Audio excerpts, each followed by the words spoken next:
कपिल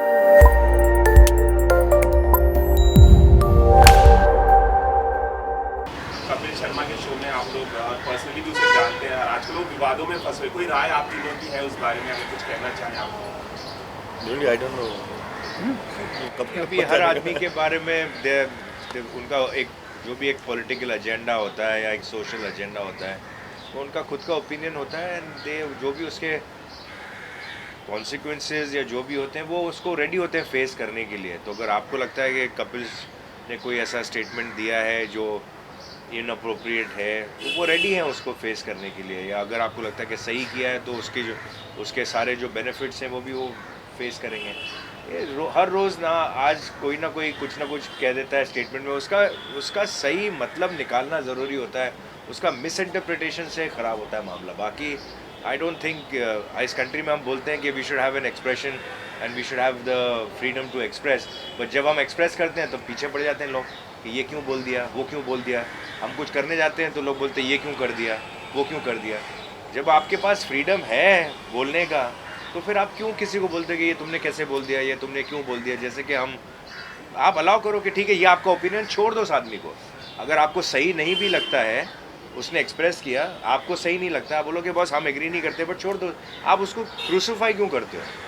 जबकि हमारे डेमोक्रेसी का रूल ये है कि भैया we allowed to express, but we will crucify those people कि आपने बोला कैसे। एक स्टेज पे हम बोलते हैं कि हमारी कंट्री बड़ी टॉलरेंट कंट्री है, लेकिन कोई किसी से गलती होती तो माफ़ करने के लिए तैयार नहीं है। हम इंटॉलरेंट हो जाते हैं, हम खुद ही इंटॉलरेंट हो जाते हैं, तो फिर टॉलरेंस कहाँ रहा? And I think it's a personal experience. I think everyone has his own personal experiences. आज अगर मतलब मैं कपिल को सालों से जानता हूँ and I think he is one of the nicest and sweetest people I have ever met in my life. तो अगर किस चीज़ से अगर कपिल ने, मैं एक्चुअली टेक्निकली जानता नहीं, एक्चुअली क्या हो गया। Media exposes things, but you don't have to necessarily be in the media to expose things, no. तो अगर वो मीडिया में नहीं रह के अगर कोई चीज़ एक्सपोज कर रहे हैं तो आप क्यों ब्लेम कर रहे हो उसको? वो तो आपका काम कर रहे हैं, वो तो आपका काम कर रहे हैं ना। आपको तो उनको तारीफ करना चाहिए कि भाई क्या कमाल कर दिया आपने, चलो उसको एक ऐसी चीज़ बता दी जो सोसाइटी को हेल्प करती है। उनको थोड़ी कुछ पड़ी है कोई फालतू में कोई चीज़ न्यूज़ देने की, कुछ सच्चाई होगी उस तब जाके उन्होंने बोला है, वो भी एक सोशल प्लेटफॉर्म पे बोला है। लेकिन उन्होंने बोल दिया, ये कैसे बोल दिया, ऐसे कैसे बोल सकते हैं, ऐसा क्यों बोल दिया, इसमें क्या बात है। वो तो प्रूव करने के लिए भी तैयार होंगे, वो पागल थोड़ी है कि वो कुछ ऐसे ही बोल दिया उन्होंने। तो हम लोग को हर चीज़ को ना एक दूसरे एंगल से देखना है कि क्या बोला है, क्यों बोला है, और आदमी की या तो समझो। आपकी कोई राय? अब इतनी आप